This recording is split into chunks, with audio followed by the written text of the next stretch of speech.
Deixa Deus ministrar no seu coração. Deixa Deus ministrar o seu coração. O povo que está conosco na internet, Deus abençoe também.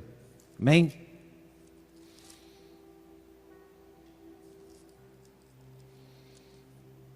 Diz assim o texto, a partir do verso de número 9.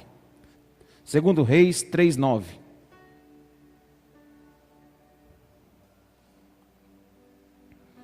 Partiram o rei de Israel, o rei de Judá e o rei de Edom, após 7 dias de marcha. Não havia água para o exército e para o gado que o seguiam. Então, disse o rei de Israel: ai, o Senhor chamou a estes 3 reis para entregar nas mãos de Moabe? Perguntou, porém, Josafá: não há aqui algum profeta do Senhor para que consultemos o Senhor por ele? Respondeu um dos servos do rei de Israel: aqui está Eliseu, filho de Safate, que deitava água sobre as mãos de Elias. Disse Josafá: está com ele então a palavra do Senhor? O rei de Israel, Josafá, o rei de Edom, desceram a ter com ele. Mas Eliseu disse ao rei de Israel: que tenho contigo? Vai aos profetas de teu pai e aos profetas de tua mãe. Porém o rei de Israel lhe disse: não, porque o Senhor quem chamou esses 3 reis para entregar nas mãos de Moabe.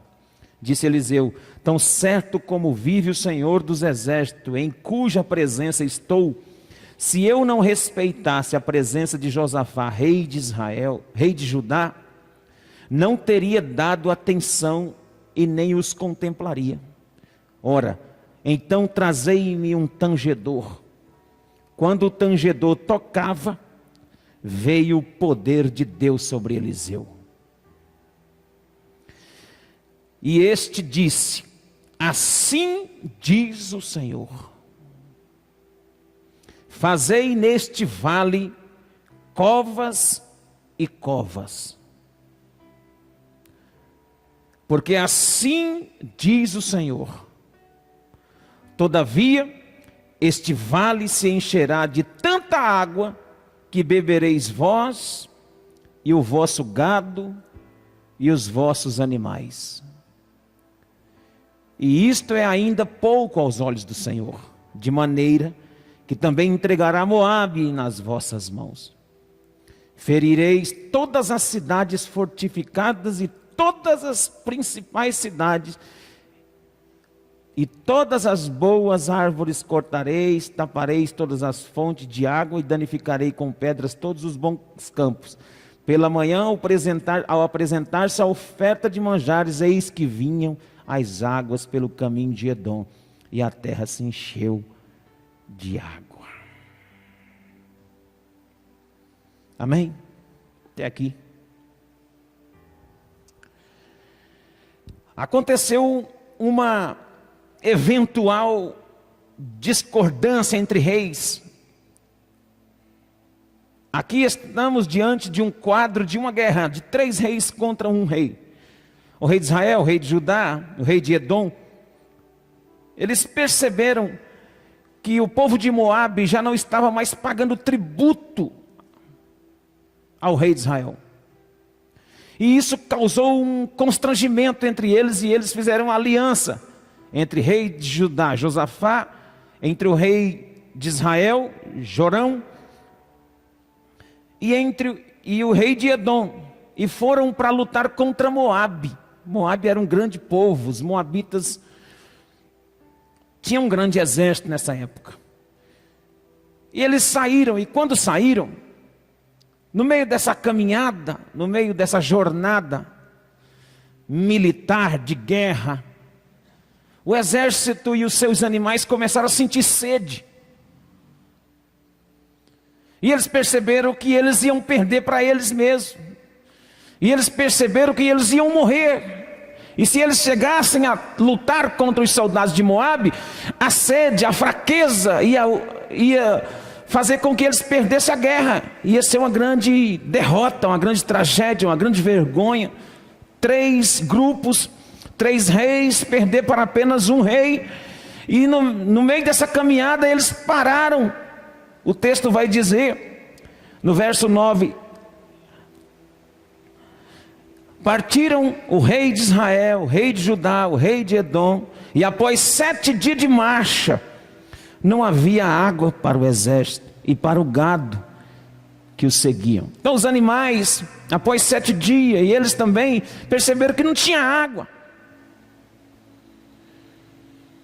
E ao perceber que não tinha água, eles concluíram que iriam serem derrotados. E o rei Josafá, que era o rei de Judá, perguntou: será que não tem nenhum profeta de Deus aqui na região?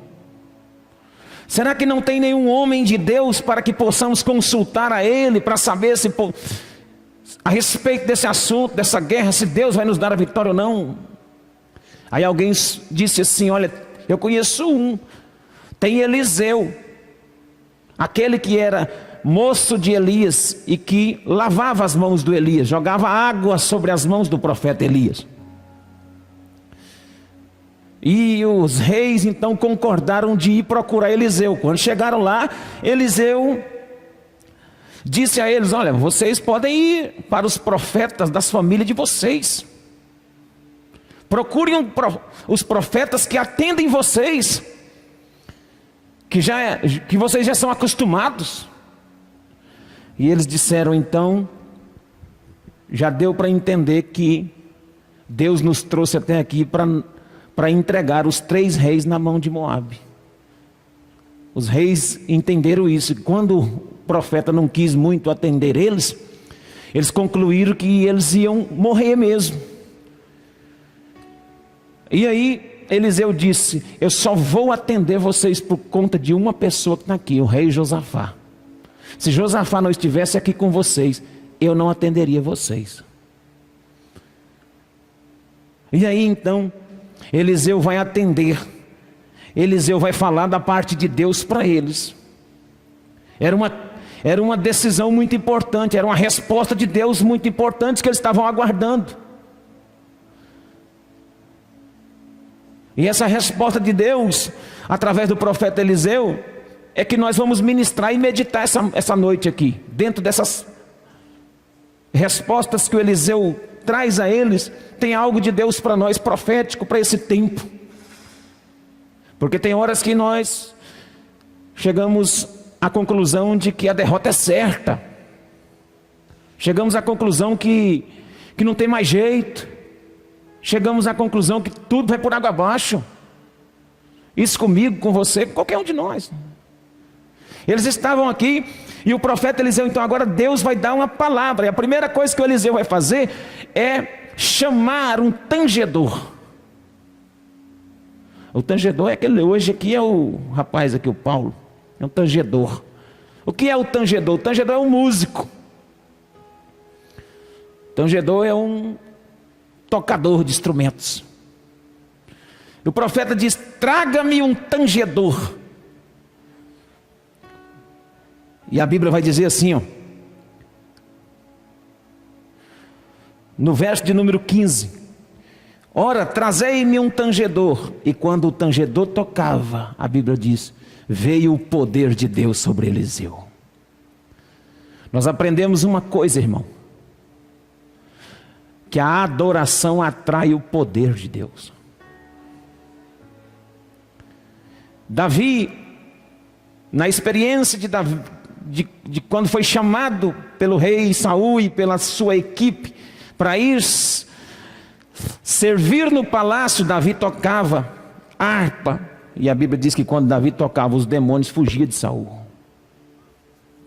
Se você não começar a ter uma vida de adoração, se você não começar a desenvolver um caráter de adorador com Deus, nunca você vai desfrutar do poder de Deus. Se você não tiver uma identificação com a adoração, e eu não estou dizendo de música apenas, eu estou dizendo de adoração. Nós precisamos ter a conexão com o céu, e a conexão com o céu é feita através de uma adoração. A Bíblia diz que Deus procura os verdadeiros adoradores que o adorem em espírito e em verdade. Para que haja poder de Deus no meio da igreja, a igreja tem que adorar. Para que haja poder de Deus no meio da casa, das nossas casas, das nossas empresas, dos nossos negócios, nós temos que desenvolver lá dentro um ambiente de adoração. No seu carro, no seu trabalho, dentro das possibilidades, você tem que desenvolver um ambiente de adoração. Porque quando você desenvolve um ambiente de adoração, o poder de Deus é atraído para dentro daquele ambiente. E começa a quebrar as cadeias, e começa a desenrolar o manto. Começa a desenrolar o mistério de Deus. Os mistérios do céu, eles só são desvendados quando nós começamos a adorar. Adora. Está difícil? Está complicado? Adore. Diz o Matos Nascimento: vai gemendo, vai chorando, geme e chora, que vem a vitória. Canta. Traga-me um tangedor, e o poder de Deus se manifestou sobre ele. Sabe, irmãos, eu acho que a igreja tem que desenvolver uma estrutura de adoração dentro do seu coração.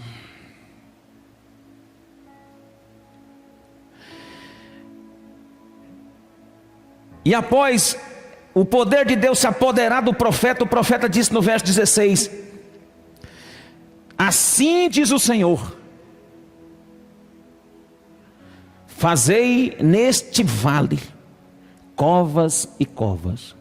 Interessante que durante essa pandemia nós assistimos pelos telejornais alguns governadores, prefeitos fazendo covas. Mas essas são as covas da morte. Aqui o profeta está mandando cavar covas e mais covas, mas essas são as covas da vida. Diante de Deus,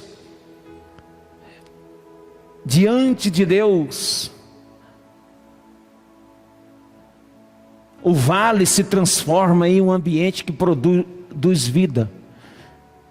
O profeta diz: podem cavar covas. E eu aprendo uma coisa com essa ideia de cavar covas aqui nessa palavra profética: que em meio às dificuldades devemos buscar o Senhor, que em meio às dificuldades devemos obedecer à voz profética.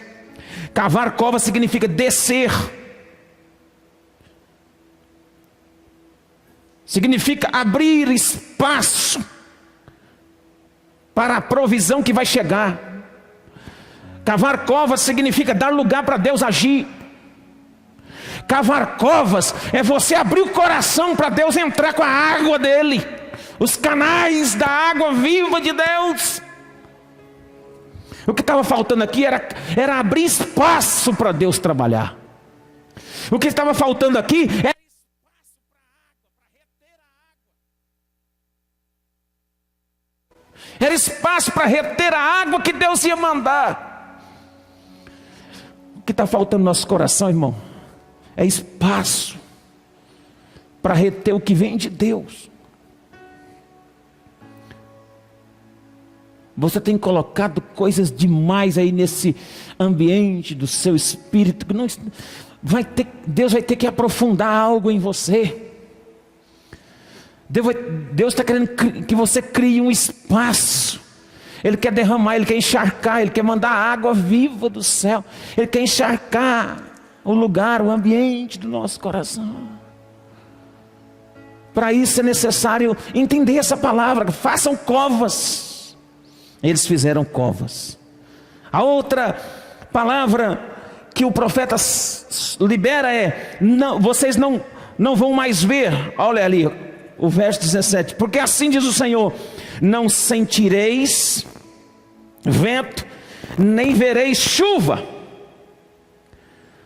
todavia o vale se encherá de tanta água, que bebereis vós e o vosso gado e os vossos animais. O que nós aprendemos aqui com essa palavra? Aprendemos dependência sobrenatural. Por quê? Porque não vai ter chuva, mas vai ter água.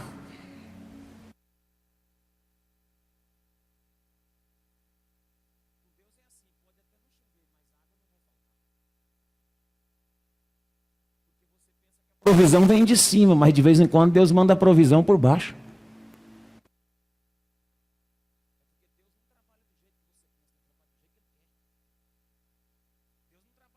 Que eu imagino, Deus trabalha do jeito que Ele quer. É porque nós acostumamos a querer condicionar Deus da forma dele trabalhar. Nós achamos que a água vem só de cima. Não, Deus quiser fazer, Ele faz brotar. Abrir os canais, abrir o espaço, abrir as covas, o ambiente, fazer a vala para a água de Deus chegar. Ele disse que não vai haver vento. Ele disse não haverá chuva. Todavia esse vale todo, essas covas aqui, será cheia.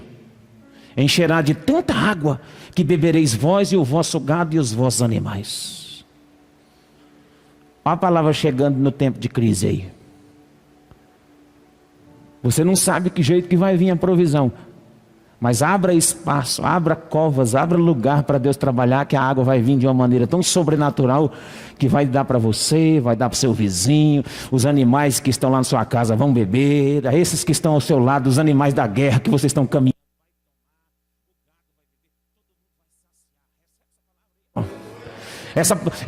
Todos vão saciar, e todos que estão contigo, todos que estão à sua volta, vão beber água também. Vão ter a sede saciada.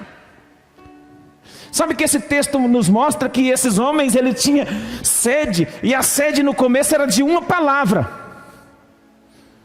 Porque eles tinham sede física, mas eles procuraram um profeta.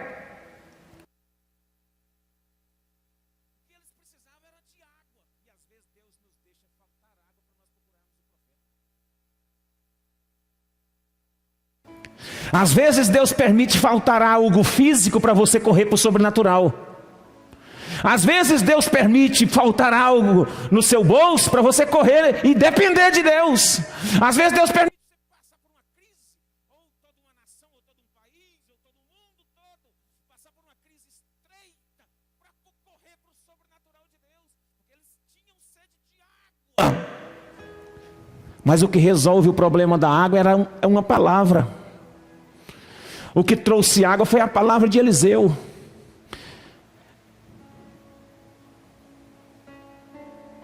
O que resolve o nosso problema, às vezes, não é aquilo que está faltando.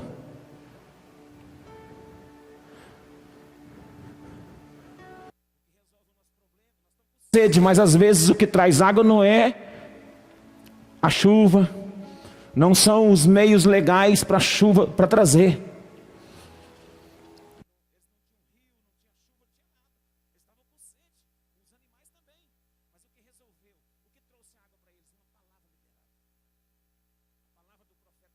Olha, não vai ventar, não vai chover, só que esse vale vai se encher de água. Eu estou liberando essa palavra nessa cidade, nessa igreja, nessa noite. Talvez você nesse tempo não veja nada tão extraordinário. Talvez nesse período você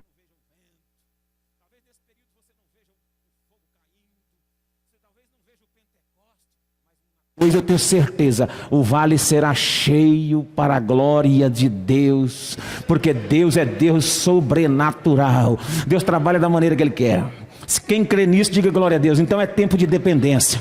É tempo de dependência. Não vereis vento, não vereis chuva, porém a água encherá todo o vale.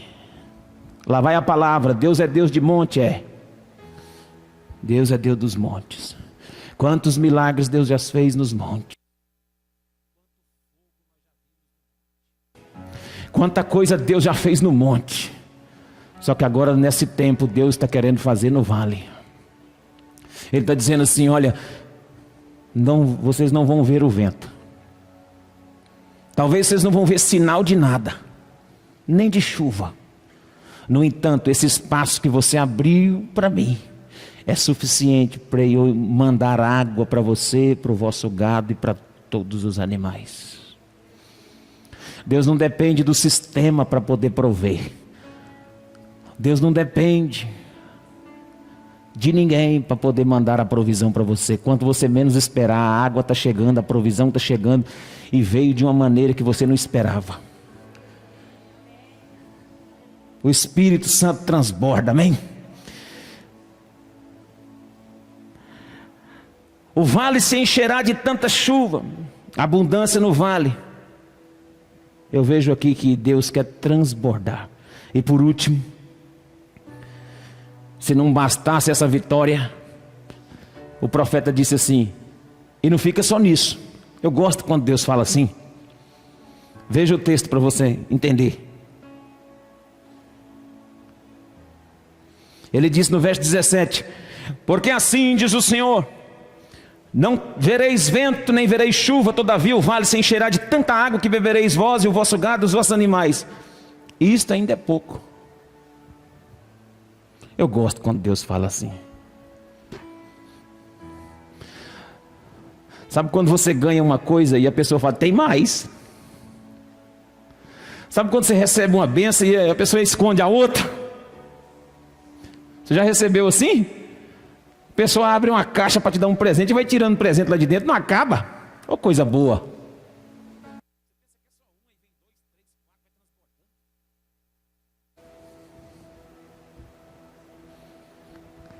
No meu aniversário aí, no mês de abril, aí, eu ganhei bastante presente. Com o negócio da pandemia, não pôde ter muita movimentação. Eu passei a semana inteirinha recebendo presente. De vez em quando chegava lá, pastor, toma. Falei, é de Deus. Essa pandemia é uma benção.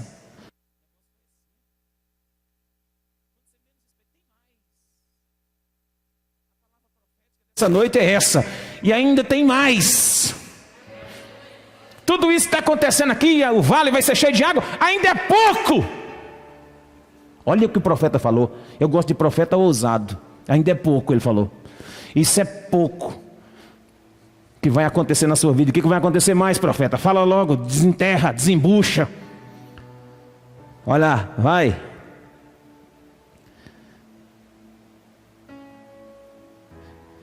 Isso é pouco aos olhos do Senhor, de maneira que Ele também entregará Moabe nas vossas mãos, seus inimigos.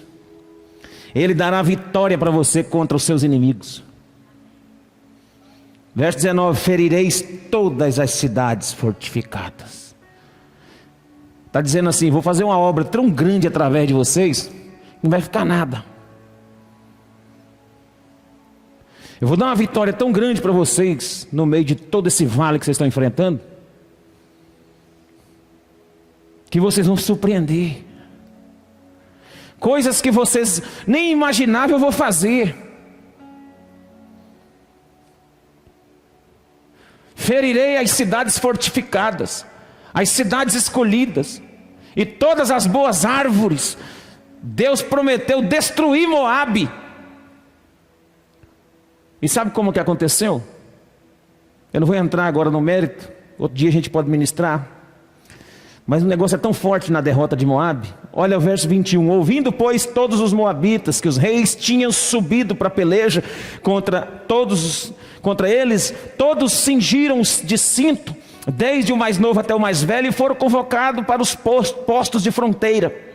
Levantando-se de madrugada e saindo o sol sobre as águas, viram os moabitas de fronte das águas vermelhas como sangue, e disseram, isso é sangue. Certamente os reis se destruíram e mataram um ao outro. Agora, pois, apressa ao Moabe. Porém, chegando eles ao arraial de Israel, os israelitas se levantaram e feriram os moabitas, os quais fugiram diante deles, e os retiraram. Os israelitas na terra também feriram os moabitas, arrasaram as cidades. O que Deus fez Eles acordaram pela manhã e olharam nas águas. E quando eles olharam nas águas, as águas estavam vermelhas. Os moabitas viram aquelas águas vermelhas.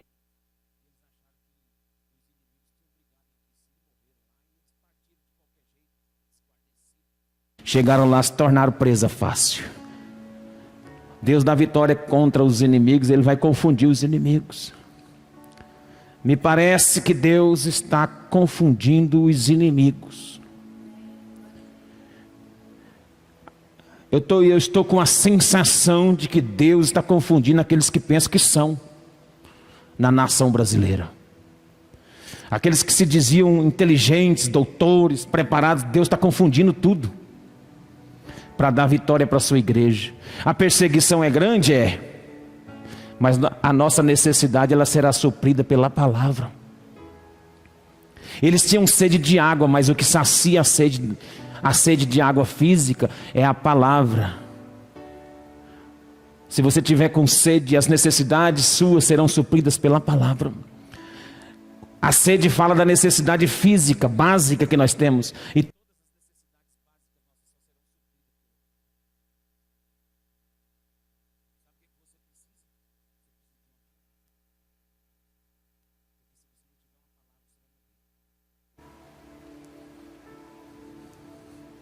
se você não tiver uma palavra, você mesmo está decretando a sua derrota. Aqueles homens precisavam de uma palavra.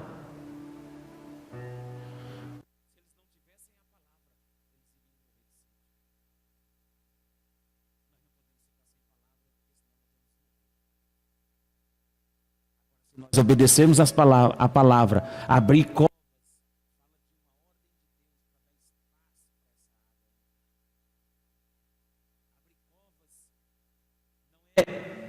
Apenas abrir uma valeta, um buraco no meio do chão. Não.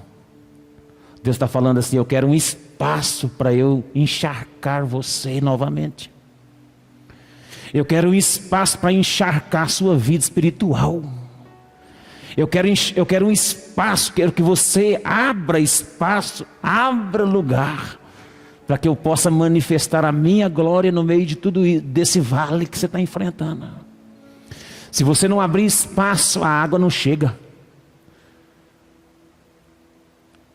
Quem me entende nessa noite aqui? O Espírito de Deus está nessa noite aqui. Não vereis vento, não vereis chuva, todavia o vale será cheio de água. Como o profeta Eliseu disse essa noite: não vereis chuva, todavia o vale será cheio. Você crê em palavra? Você crê em palavra profética? Então prepara. Prepara, porque o vale será cheio. O vale será tomado de uma água que corre do trono de Deus.